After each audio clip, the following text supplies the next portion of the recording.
Para os arminianos, os que se perdem ou se salvam são os que rejeitam o quê? A oferta de Deus, a oferta que Deus faz de perdoá-los. E segundo, o poder de Deus para viver uma vida transformada. Então, olha só, nós herdamos isso do arminianismo, está correto. Vamos lá. Para muitos arminianos, a santificação é tão importante quanto a justificação, que é um ponto rejeitado pelos calvinistas, porque entra em conflito com a doutrina da predestinação. Para eles, olha só o que está entre parênteses, para eles, o desempenho humano não tem importância. Uma vez salvo, salvo para sempre. Lembra disso? Para os calvinistas, muita atenção agora. A obra de Cristo lá no Calvário é por si só suficiente para a salvação. Tá bom? Nós cremos sim que o sacrifício de Cristo ali foi perfeito e todo suficiente para a nossa salvação. Mas não para aí. Então, os calvinistas creem também que a obra de Jesus como sumo sacerdote nada tem a ver com preparar homens e mulheres para mais tarde serem salvos. Isso é muito importante, tá bom? Então, eu precisava dar esses esclarecimentos entre calvinismo e arminianismo para que os irmãos entendessem que estas duas placas tectônicas são impossíveis de serem fundidas, tá bom? E na década de 50, o que houve foi a tentativa de harmonizar, de unir estas duas placas tectônicas, tá bom? Bom, então vamos iniciar. Este senhor de óculos que vocês estão vendo é o pastor Unruh. O pastor Unruh, da Igreja Adventista do Sétimo Dia, na época ele era presidente da Associação Leste da Pensilvânia. E ele estava ouvindo um dia um programa de rádio deste outro senhor aí, chamado Donald Barnhouse. E ele era um pastor presbiteriano, e ele tinha um programa de rádio em que um dia ele estava pregando sobre justificação pela fé, e o pastor Unruh estava ouvindo este programa de rádio. O pastor Donald Barnhouse, presbiteriano, ele também ele era fundador da revista Eternity. E neste programa de rádio, pregando sobre justiça pela fé, quando o pastor Unruh ouviu essa mensagem, ele ficou muito empolgado, muito encantado com a mensagem. E ele resolveu, um dia, enviar uma carta, porque não existia, né, WhatsApp, internet, nada disso na década, né, no final no início da década de 50, final da década de 40, enfim, não havia. Então, ele escreveu esta carta expressando a sua apreciação pela mensagem. Mas o que foi que aconteceu? Barnhouse, ele ficou chocado em receber essa carta. Por quê? Porque essa carta vinha de um pastor adventista. E essa carta ele estava elogiando a mensagem dele sobre justificação pela fé. E por que ele ficou chocado? Porque ele julgava que os adventistas do sétimo dia criam não na justificação pela fé, mas na justificação pelas obras. E que ele também cria que a nossa teologia era uma teologia satânica. Por quê? Porque a igreja adventista, como um todo, ela cria que Jesus havia vindo com a natureza pós-lapsariana, ou seja, a natureza de Jesus, de Adão após a queda. Então, nós, na época, éramos vistos no meio evangélico como uma seita. Lembra que logo na primeira citação, que Ellen White disse, que o fundamento dos 50 anos, que era um fundamento da nossa igreja, do movimento adventista do sétimo dia, e iriam ser tidos como erros, lembram disso? Que isso seria mudado? Grave esses detalhes. Muito bem. Então, os dois pastores trocaram várias cartas, até que um dia, o pastor Unruh, ele presenteou Barnhouse com um livro bem conhecido para nós, Steps to Christ, que é Caminho a Cristo. Quando Barnhouse leu o livro, Ele escreveu, depois de ler o livro, ele escreveu um artigo na sua revista Eternity com o título Como Ler Livros Religiosos. Nesse artigo, olhe muita atenção no que ele escreveu a respeito de Caminho a Cristo. Abre aspas. Ele escreveu que ele era falso em tudo e que continha equívocos satânicos. Justo essa obra, que é um dos principais livros sobre a justiça de Cristo pela fé. Não é? Então, esse senhor aqui, English, presidente do Comitê de Revisão da Scofield Reference Bible, ele escreveu um editorial na edição de janeiro a respeito disso, de 1955, em sua revista Our Hope, que significa Nossa Esperança. Ele declarou erroneamente que os adventistas do sétimo dia negam a divindade de Cristo e que nós, adventistas, denegrimos a pessoa e a obra de Cristo.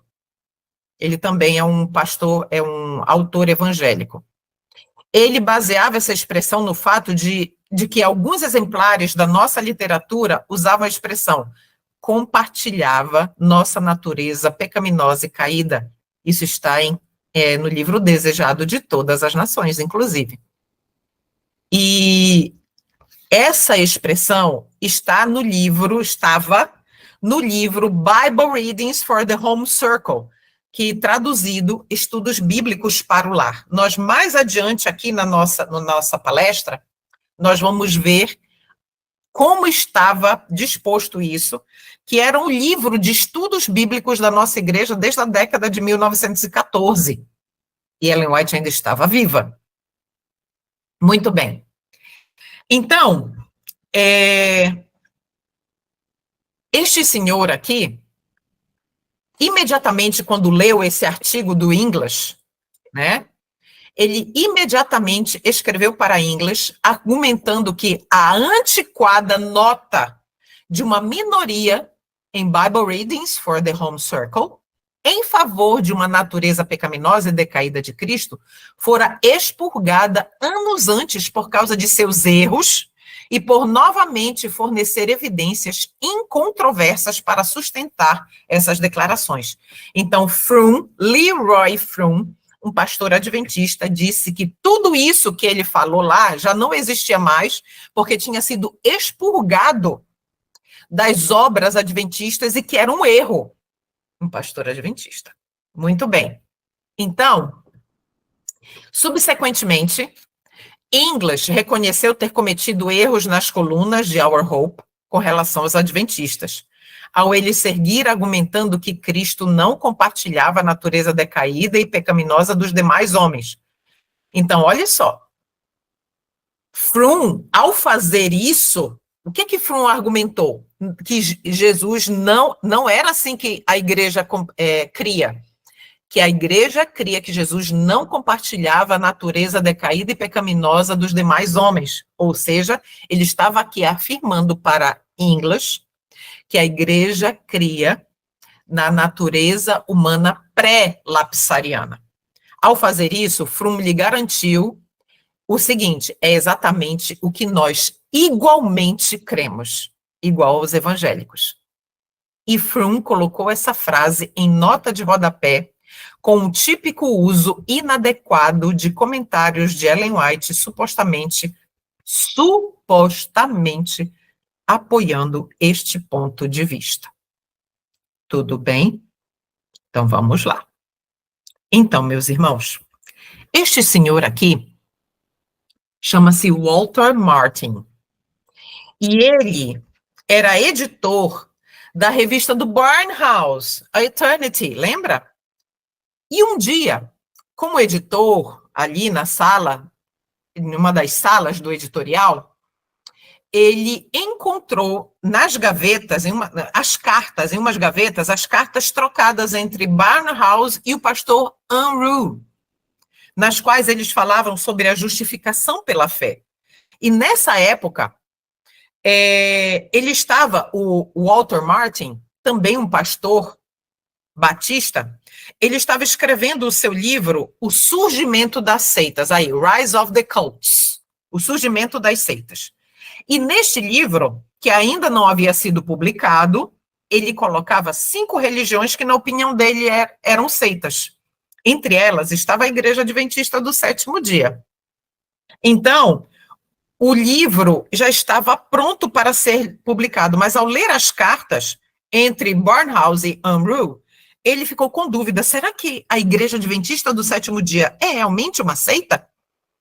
Então ele entrou em contato com o pastor Unruh e pediu que agendasse uma reunião em Washington, na qual ele pudesse entrevistar Leroy Froom, que havia, esse que nós vimos anteriormente, né?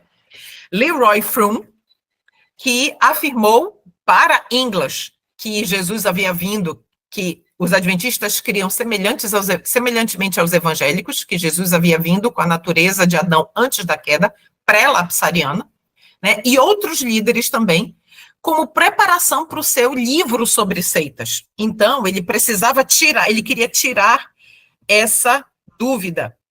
Leroy Froom, pastor adventista, era muito conhecido. Por que eles foram direto no Leroy Froom?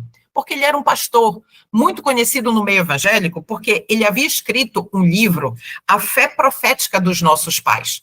E nesse livro, A Fé Profética dos Nossos Pais, esse livro era muito usado pelos protestantes, né? Então, a reunião foi marcada com Froom e outros líderes adventistas para saber o que realmente os adventistas criam. Muito bem. Então, Unruh e Froom pediram para um outro adventista, Walter Reed, que na época era secretário de campo da Associação Geral e também era um linguista bíblico, pediram que Reed, para que Reed se juntasse a eles, considerando que esse era um momento dramático da história adventista capaz de melhorar a imagem da igreja adventista diante dos evangélicos. Pouco tempo depois, uniu-se a eles Roy Allen Anderson, que ele era editor da revista Ministry. Ele também foi convidado para fazer parte deste grupo de estudos. Eles formaram um grupo de estudos. E essas conferências começaram em março, muita atenção, olha o tempo, março de 55 e terminaram em maio de 56. Foi mais de um ano. Eles reunindo aonde? Eles se reuniam, aqui está Walter Reed, na época, Walter Martin, que era batista, que estava escrevendo o livro. Aqui está Leroy Froom, pastor adventista, conhecido no meio evangélico, né?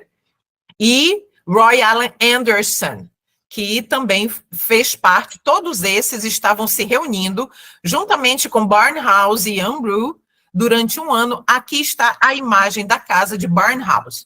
Em mais de um ano, eles se reuniram aí, na casa de Barnhouse, para poder explicar para eles no que realmente os adventistas criam.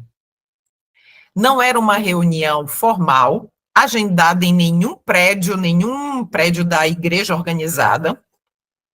Eram reuniões para esclarecimento. Muito bem.